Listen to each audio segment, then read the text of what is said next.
What's up mga kailong? For today's video, a day in my life as a pobreng pogi dito sa aming lugar. Pogi! Walang ganon.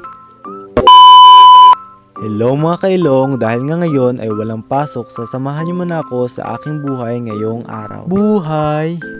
Pagkagising ko nga ay pumunta ako sa baybay at nabutan ko sila Ate Aileen na nag-asikaso ng kanilang lambat. Maya-maya nga lang ay nakita ko ang aking kapatid na naliligo sa dagat.